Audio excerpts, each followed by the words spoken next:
Hello, everyone, and welcome to the Purposeful Play Roundtable. Yesterday, we had multiple workshops that are now in the HQ Club and available for one more day that are all about purposeful play, game schooling, and sensory bins. Today, I have with me Lori Pruitt from On Track Solutions and Ashley White from Gypsy Gameschooler to talk to you more about purposeful play. This has definitely been a topic that has been requested a lot in the group, so I wanted to bring some people here so that we can kind of discuss tips for being able to do purposeful play in your homeschool, some benefits, and answer some questions that I've seen in the group about incorporating purposeful play in your homeschool. Thank you guys so much for joining me today. Thank you for having us. So the first question that I want to ask you guys is, what are your tips for incorporating purposeful play into your homeschool? Go ahead, Ashley. Oh, okay. So I guess one thing would be make sure you have like free time. I see so many people saying like, oh, well, we go to co-op on this day, and this day they've got gymnastics, and then they've got choir and piano lessons, and we have co-op again on this other day, and it just seems so overwhelming. It's like, when do you have time for just life or play or anything? So make sure you've got enough white space in your calendar that you have time for purposeful play.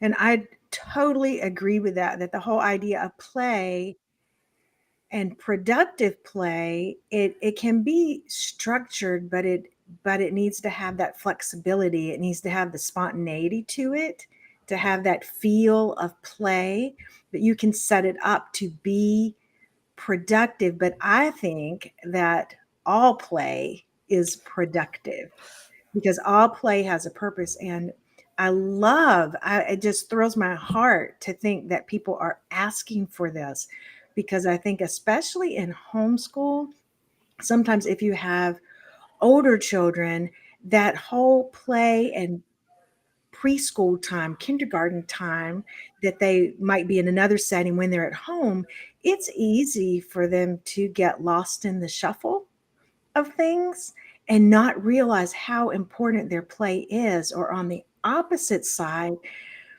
we just want to feel better that we're going to be successful at this. So we want to see them reading, we want to see them doing those math problems and things so that we can say, whew, this is going to be okay. But that's not really what they need. They need that time to explore, because all the things that they're doing in play lays the foundation and opens the gateways for that later learning. And it's not something we want to rush. So I totally agree with Ashley that first and foremost, you need that space and that time that doesn't feel rushed. And I would say for my tips for purposeful play is to incorporate, you can really easily incorporate a bunch of different skills into play. Whether that is like, I had this wooden train track set, and all the different pieces fit together like a puzzle. And so we all had to cooperatively work together to be able to build these train tracks, providing them with building blocks, with different tools that they can use and toys that they can play with, but that don't have a set use, something that they have to use their imagination for, and that they have to use cooperatively with other siblings, with friends, has so many benefits. You get to practice fine motor skills and putting blocks together or train tracks. You're going to have to talk with your siblings about what are they going to make, and you have to agree on these things. And so you're getting those social skills and so there are so many different things that you learn through play, especially social skills, I feel like, and fine motor skills, especially when you're at that preschool age, that you're really learning about how to be a good person. And I think that having tools and things like that, whether that's gardening tools and going outside and playing with a little plastic shovel and bucket, they have to figure out how they're going to be able to use that. What are they going to do with that? A lot of my siblings and I, when we were, I want to say probably the youngest was about 5 and I was about 8, we were told, all right, you guys got to go play outside, and I want you to, make some mud pies and things like that. And so we decided that we were going to have a farmer's market because our mom was selling things at the farmer's market and we wanted to be just like her. So we had one person that was the baker, another person that was making salads. And then as it went on, we were doing things like making pigments out of crushed up rocks. And it continued to get more and more complicated. But the things that we learned and the interests that we developed just from being told, go outside and go make some things. Here's some sticks, here's some shovels, go have fun. Having that unstructured time and being encouraged, and when we would come back inside, our parents asking us like, what did you guys play today? And being able to tell them and them expressing interest and listening and being an active listener, I think made a huge difference. Yeah, and I'll add that I think Ashley and I both agree that that time and having that space there so that they're not hurried into doing something. But the backup to that is gathering the tools, the toys, the things that you know will draw those skills out of them and making them available. I know in our home, just to keep the younger ones occupied while I was working with older ones, and also to make them feel a part of school, we had school boxes or school toys. And they could only have those during our quote school time. So they felt like it was their play, but it was a little more structured. Not that I designed it and said, this is what you have to do with it. But if it's lacing cards, things that they're doing, or their puzzles or Legos or blocks, whatever it is, or if it's cutting lines on a sheet of paper, whatever it is they were doing, there were some things that maybe were a little more skill based that were during our school time and in their school box. That helped me. I could prepare ahead of time and have it ready. And I rotated it out in and every week so that they didn't get bored with it. I think that's a great tip. What would you guys say are, we kind of touched on this a little bit. What would you say is your top benefit that you've seen of making time for purposeful play? So you're making time for them to be able to play, and that you're making it a learning experience in some way. That's how I would define purposeful play.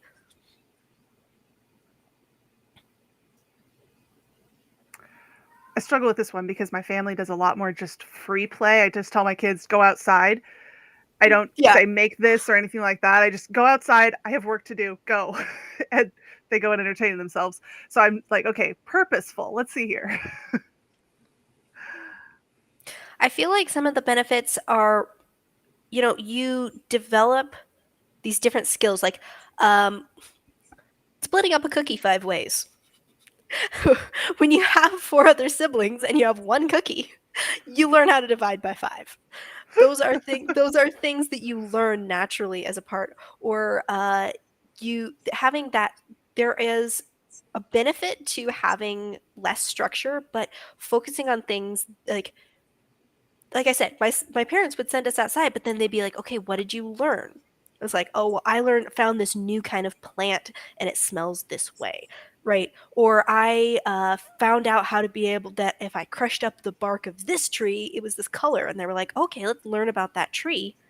And so it was taking these play-based experiences that we had and helping us to learn about the world around us. And so I think that Lori, I know you talked about in your workshop on preschool math having measuring tools and measuring cups that kids could be able to play with that helps them to learn, different measurements at a really young age. But you're totally having them be able to do whatever they want and go measure whatever they want. And so there's that unstructured, free play, but adding in those educational kind of touches. So they don't even realize that they're really doing schoolwork, so to speak. Yeah, and I think that's the blessing of it is that they're learning and they're developing. And when we add that layer of purpose to their play, again, I think all play serves a purpose and there's benefit that comes from it, but we can use play and plan play into what we're doing with them. Often I couldn't always do it every day, but I tried at least once or twice a week to play with that preschool child. If they were measuring, I also did it with them. Sometimes I let them give me directions like, oh, put, scoop this into here. How many cups? And we talked about it. So that was purposeful play. We were playing together. Or I could be cooking and they could be sitting in the floor with a bin of rice and the measuring cups. And we got different color ones so that we could start with that. And I could say, what happens if you put 2 of those blue ones into the one red one? I could direct them while I was doing something else, some multitasking where I was paying attention to them too. But it was purposeful getting them to reason and to think through it, but they just thought they were playing. So one thing that my family has done a lot is a lot of different board games, obviously. And we've gone through phases where we started our day with either a math game or just any board game. And so relating back to the fractions, my kids at 4 and 5 learn their fractions from a board game. And That's fantastic. We can still to this day be like, oh, well, we're having trouble with this particular fraction, this, measuring cup or whatever. How many pepperoni pizzas are you going to need to make this measurement? And they know, and then we can do it. So we can still apply it even though we haven't played the game in years. I love that. I was going to actually bring up, we've had a lot of questions on not just how to choose games that are educational, because that's a topic that people ask, but how to be able, what kind of skills are you going to learn from just playing board games? Can you learn, can game schooling incorporate any game? Or does it have to be specifically educational ones, the ones that are marketed as educational? So the way I view it is game schooling is any sort of game, whether that's board, card, dice, role playing, video games, or even just imagination or voice only games or pen and paper games. And my family prefers to focus on fun games. So I'll admit we got Edition Bingo when we first started.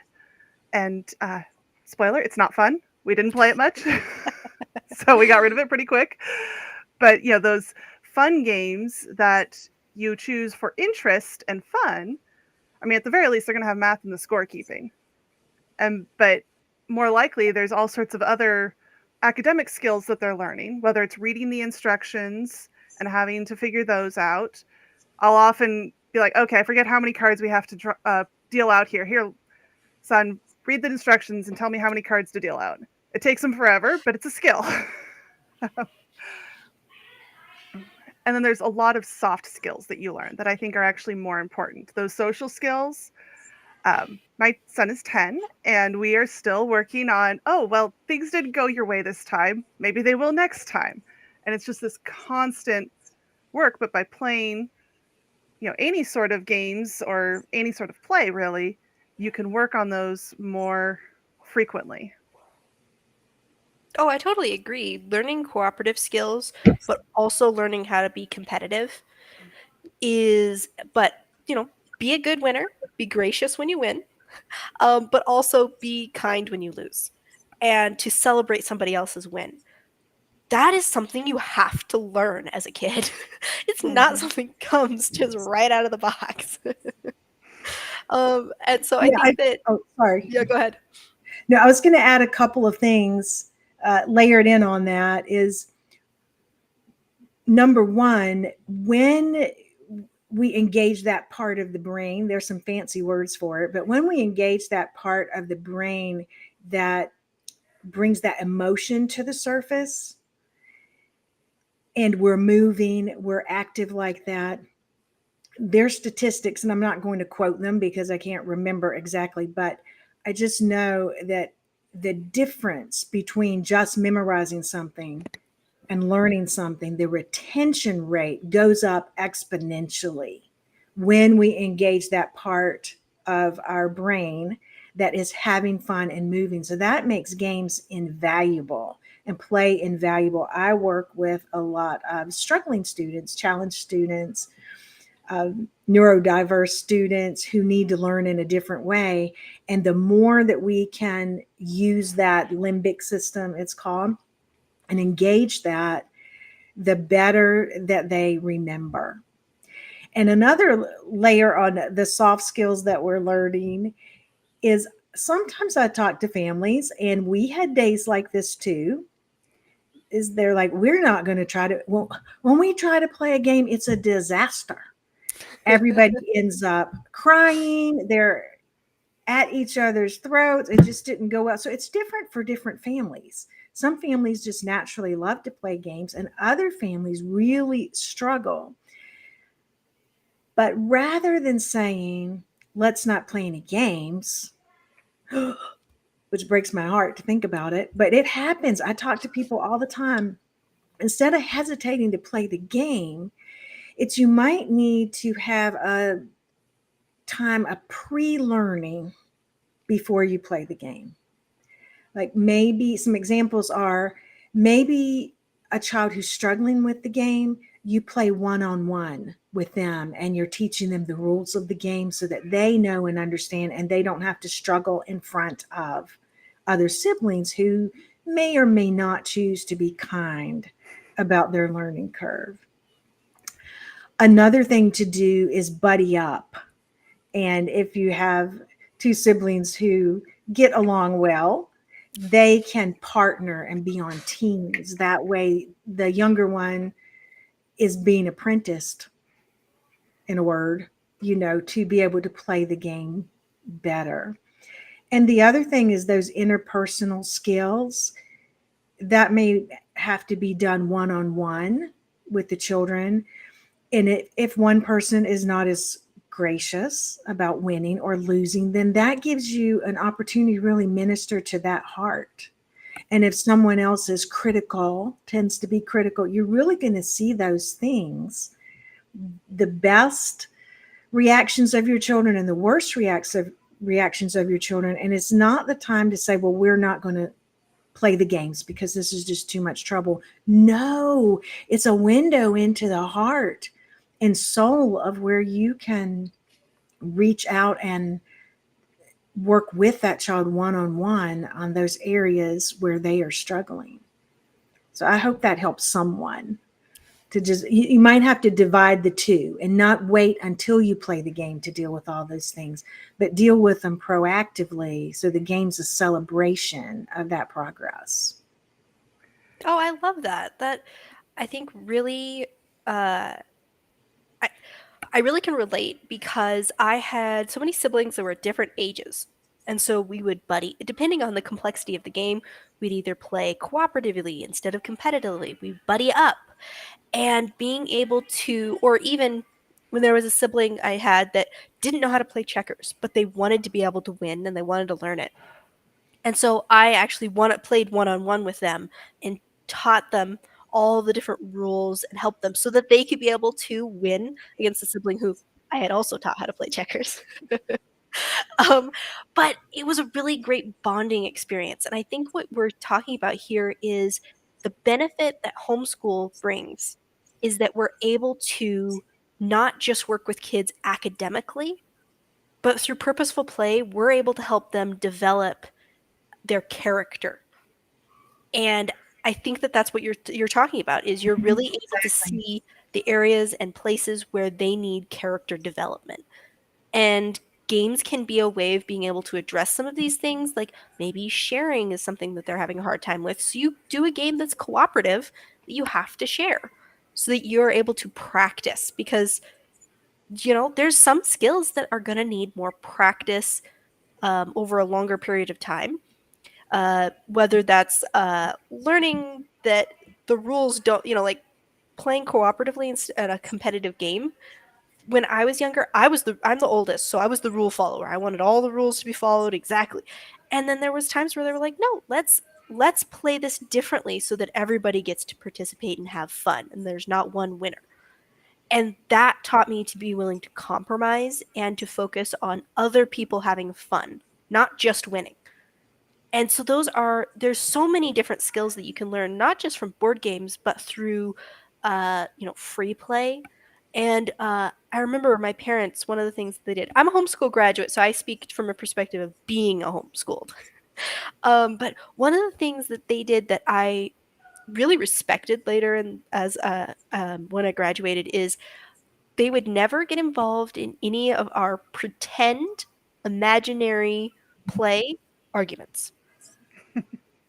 They would always moderate them and make sure that we were kind and respectful, but they're like, you have to solve your imaginary play arguments. And they would give us tips like maybe you should be, maybe saying that wasn't very nice and that person's upset now. And so that gave us the opportunity to be able to work through how to respectfully disagree with people, which when you have 4 siblings is a skill you're going to need to learn. And how to be able to debate something. And so whether it's free play, structure play, or game schooling, I feel like you're able to build the kids' character. And like you said, Lori, really see a window into where they might be struggling that you can work with them one-on-one. Back to what you were saying, Lori, about how families will be like, oh, well, every time we try and play a game, it's a disaster, so we're just not going to play games. We have to pick and choose which games we can play, which games we're up for. And there are certainly games that we cannot play at that point in time. If people are being sensitive that day, okay, Potato Pirates is right out. We can't play that game because it's really cutthroat. I've recently decided I don't like Catan because every time you play it, you get cut off or you're cutting somebody else off. And that's just too cutthroat for me. So I have chosen recently that, that's a game I'm going to sit out on. But there's plenty of other games that are much less cutthroat, that are competitive, but not, I'm going to beat the other person, but rather I'm going to win. There's a difference. And then, like you were saying, Amelia, we did a lot of, oh, well, this competitive game is really fun, but we can't play competitive games right now, so we're going to change the rules and make it cooperative. So we've done that a lot too. So, I'm go ahead, sorry. Lori. No, I'm on generation 2.0 with my grandchildren now. My oldest granddaughter is 9, and they're all different ages. So the games that we choose to play, it's relative to those ages. But for instance, there's a game called Quirkle, and it's a reasoning and critical thinking game that can be as complex as you want it to, but we can change the rules like we want, and where we might require someone who's older and more experienced to have to create a more complex pattern, where if I want to play it with one of the other younger children, I will say just match the colors, as long as the color matches. And it's skill building because later we'll build on that and go to something else. And even playing with them, I'll play dolls with my grandchildren, and they're working out things. They're things that they're thinking about relationships, and it's that same thing about watching them, but also interacting and saying, well, do you think that's going to be encouraging if you say it that way? And they can rethink it.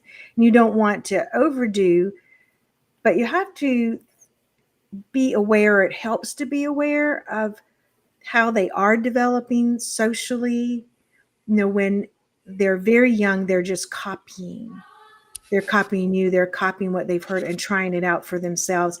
And then they get a little bit older and they start to insert their own thinking into situations, but they're still role playing a lot of real situations. And then as they get somewhere between 6 and 8, it's like clockwork. They begin to organize themselves and create hierarchies and a pecking order of sorts, and they diversify the labor like you were talking about before. And that's not always nice and clean. It can be a little bit messy, but watching them do that really prepares them for life. Yeah. One of the really cool things I think my homeschool was more kind of eclectic, so we picked and choose which curriculums worked for us. And once we had the core subjects taken care of, we were pretty much unschooling for everything else. And one of the things that really brought all of my siblings and I together is that from a very young age, all of us would play make believe, and we would come up with complex stories, and each of us would take turns being the leader and kind of telling the story, and each of us would play characters. And as we grew older, and we all, most of us were teenagers, we continued telling stories and writing them down and collaborating with these different stories. And so we still have that bond that we've developed at a young age. And we wanted to tell better stories. Once we got to, like you said, about 8, when I was about 8, I started being like, kind of becoming more cognizant of like watching TV shows and watching movies and being like, I want to tell stories like that are interesting and intricate. And so I would start doing more research on storytelling. And I would share what I found with my siblings, and then they would do their own research. And so this developed into a lifelong love of stories and storytelling. And I'm currently publishing my debut novel on my blog. My brother is publishing a serialized story with original music and original artwork on his blog. My sister is publishing I think she just published the 47th page of her webcomic. And so all of these stories that we spent time developing and sharing, even if those aren't the stories we end up publishing, we have this special bond that started with structured play, of us wanting to tell these stories to each other. And it developed into a lifelong love of learning and storytelling. And so I just want to encourage anyone whose kids are really enjoying make believe, and that there isn't an age limit on that. Play is something that and imagination is something that, if you can help your kids to be able to develop that and hold on to that as they get through their teen years, when they're in the I'm an adult and I want to be serious now, so make believe is, I'm done with make believe. Our parents were just like, well, why don't you actually write your stories, and so that you can publish them later. And so they were able to give us the tools that we needed to be able to continue to develop our imagination. And I think that that's so important if you see that in your kids, whether that is you see an engineering skill. They're always with their blocks. They're doing things that are more complicated. Um, or whether that is that they're constantly drawing, like my sister who has a illustration business now. She was always drawing something. And so my mom made sure that she had access to art courses, but paying attention to how kids are playing. Are they being creative? Are they being structured? Are they interested in the rules and the bureaucracy? What is it that really is they're drawn to when it comes to play, and providing them with resources to be able to develop those skills? I think character building and then skill building as well, I think is just such an important thing. And I think from my experience as a homeschool graduate, where play was there was time that was specifically set aside for playing outside or playing inside, I can just tell everyone that it made such a big difference, I feel, for any of those times that we had playtime, but we wanted to learn something, right? We wanted to learn something about history, because in the story I was telling, it was set in the 1930s. So I had to go and research what kind of food would be in the 1930s, because I wanted to make it realistic. So providing them with free time to be able to pursue these fun interests, I think that you'll find they're going to develop, and if you give them those tools that they need to be able to develop these skills, research and play, and you're going to find that they're going to become lifelong learners because they enjoy that. And it's not something that was forced on them. I think one thing I would add into, and we sort of started with that idea about the time and the flexibility is that screen time. And I might not make many friends when I say this, but my children grew up. I have 8 children, so I have a span, and they're about every 2 years apart, but we call them family 1.0 and 2.0 just because there was a division. You know, you have the big kids and the little kids. Well, the big kids, the internet, screen time, everything was not such a big deal then, but the other half, it was a bigger deal. The world was a different place. Let me say it that way. The world was just a different place. We still had choices what we did in our own family with screen time.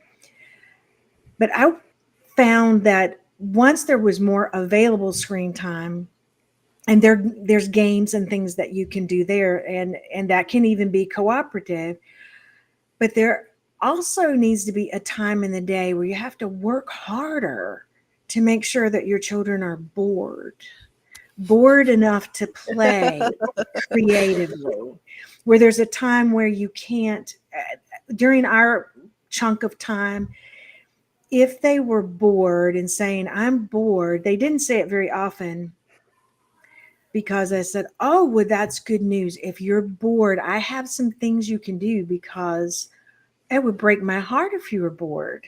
And I had a bucket with some toothbrushes in it, and they were always welcome to scrub my woodwork. We lived in a log cabin, and they could do that because I said, I really don't want you to be bored. And I knew that wasn't what they meant. But suddenly those creative juices would start to flow. And we live in an area where there's red mud. It's clay. Our dirt is clay. And they would be making things out of clay and baking it in the sun. They would begin to live out a recent book that we had read together. Whether it was Island of the Blue Dolphin, they were out doing whatever they thought that those characters would have done. And so much can come out of that play, but it's not automatic. We really have to create that dead space, if you will, that's just not filled with other things, and really limiting screen time allows those creative juices to flow and have more of that imagination coming out of them rather than an entertainment means of games. Yeah, I definitely agree. My parents definitely did that too. There was always, if they were bored, I learned pretty quickly that that meant that if I said that I was bored, that meant that I had to do a chore.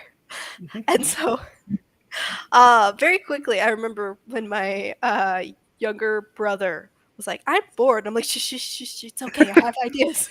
Don't say it. Don't say it too loud."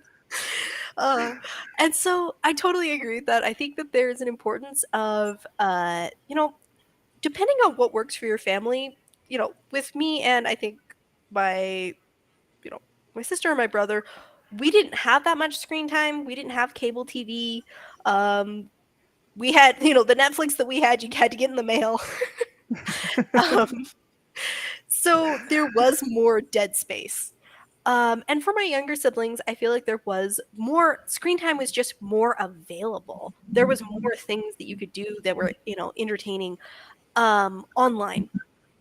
And so my personal opinion is, and what I plan to do for my family is that screen time is fairly limited until about 13.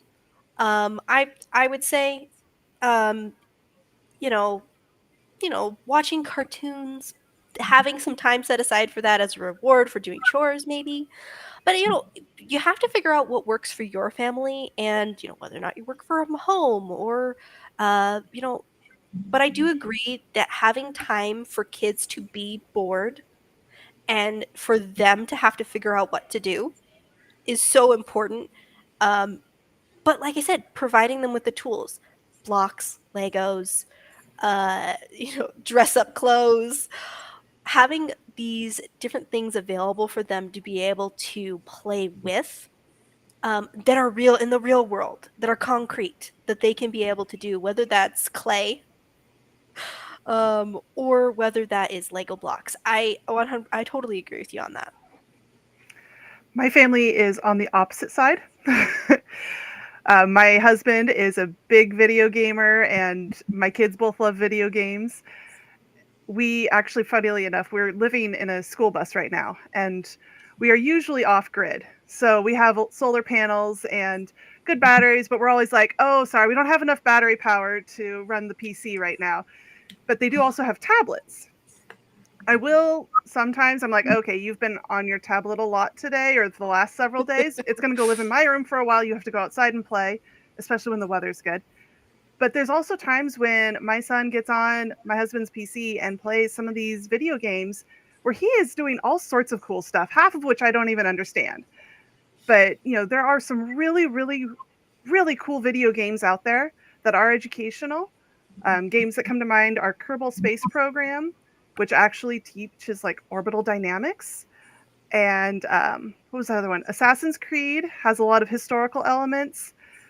My son's been enjoying Dawn of Time, I think, which is like human evolution, beginning of civilization, that sort of thing. There's a bunch of different war games where they have to plan the different strategies and all of that. So there are good points to screen time. And I just think it's important to have a balance, Mm-hmm. especially if my kids are just watching Netflix on their tablets. That's when they end up living in my room for a while. But Exactly. there are lots of cool things that they can do and learn online too. Well, we didn't get a Wii console until much later, but when I was a young teen, and my siblings were kind of teenagers into that range, that's kind of when we started actually getting into gaming. And we had like Lego games. And there's all kinds of skills that you can learn from that. You have to, most of them are cooperative. You actually have to have two players that agree to work together. And there's different building games. There's all kinds of really cool stuff that you have that are available for even like younger kids, like you said. And so I think that there is definitely an educational benefit, especially if you have a little bit of not very much space, to having digital games that they can play that are educational, or that you can even make educational. Uh, and so I think that there's definitely some things that you can learn from these different games for sure. Yeah, and I want to clarify too that I see the benefit in that. And I remember my oldest son really learned history. I think the game was called Age of Empires. This is old, like in the beginning where you had those kind of learning games. And he played that almost every day and learned so much. And so I do agree totally. There is so much they can learn, and so many things are simulation, and it's only going to get better, and as far as just where, like these with the Oculus and things like that, like field trips, virtual field trips and things, virtual surgeries, virtual everything, that you'll actually feel like you're doing that hands on. And so I think that there's a lot of value in that.